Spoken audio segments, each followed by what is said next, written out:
YouTube. Today we're going to be talking about the Prysma Pro or the Prysma V2, whichever one you want to call it. So yeah, let's get right into it. So first things first, when you unbox it, it'll look something like this it'll come with a sticker and a little card. It'll tell you everything you need to know about the knife, and it also comes with some pins, as you can see. So let's get this right out of the way. This thing is good. It's really good. The Prysma Pro is definitely my favorite flipper of all time. Some specifications for it: you can get it in either channel design or you can get it with a speed channel. And since I also have one with the speed channel on it, I can kind of show you guys what that's like. The speed channel definitely makes it quite a bit lighter, and it also gives it a different sound too. Just as an example, we'll listen to it right now.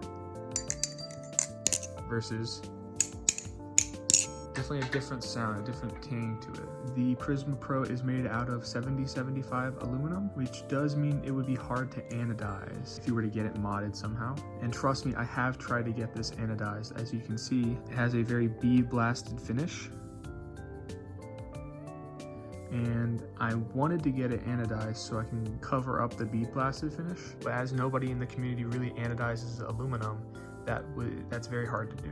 One thing that's cool about these pins is that it can be used for either the pivot screws or as weights in the bottom. So it has a level of customizability to it. Each Balisong is also hand tuned by the people at MachineWise, so you can guarantee it'll always be very well tuned. I can show y'all that right now.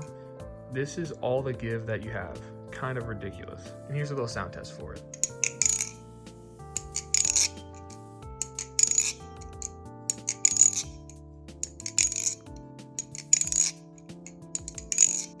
Yeah, this thing's fucking nutty. One thing I will say I messed up by doing is whenever I switched the handles and blade on it, because you can also customize it like that. You can switch a serif blade or a Slift T blade onto these handles. Whenever I did that, I ended up screwing down these screws too tight and ended up ruining them. So that's also one of the benefits of having an extra pair of screws coming with the knife, is I was able to fix it just by putting in the other screws. For the price of only around $225, I believe, this knife is really good. It's definitely the best in the price point by far. It's not even close. One of the things I noticed when I first got it is that it's also really long. It's a very long Balisong, as you can see. Compared to my hand, it's quite big, but I really like that in a knife, honestly. It's longer than my Armshark Nautilus clone, which I didn't think was possible.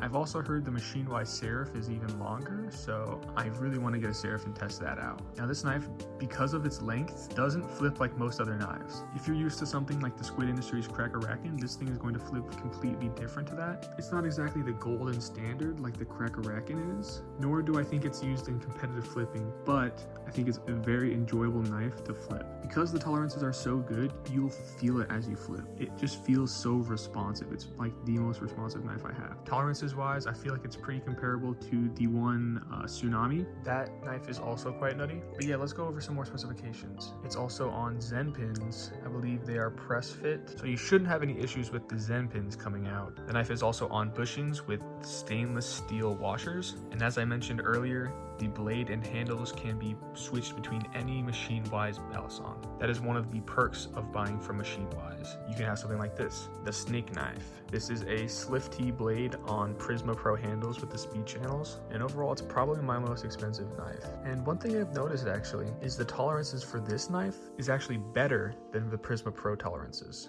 I think it has something to do with the blade being different. So that's just something to keep in mind, is that the tolerances might be different for a Slift T blade or a trainer blade. And I can do a little sound test with the speed channel handles, as they do sound different.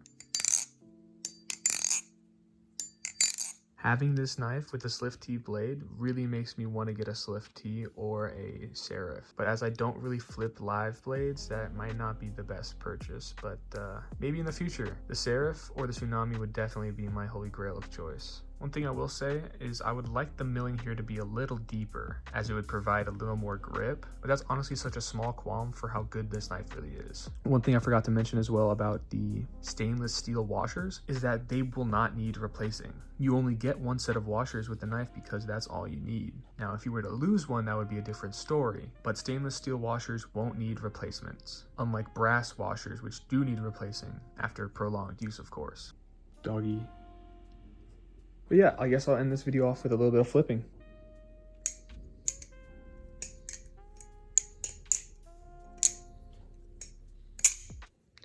I'm not the best flipper. I know a couple tricks, but that's pretty much it.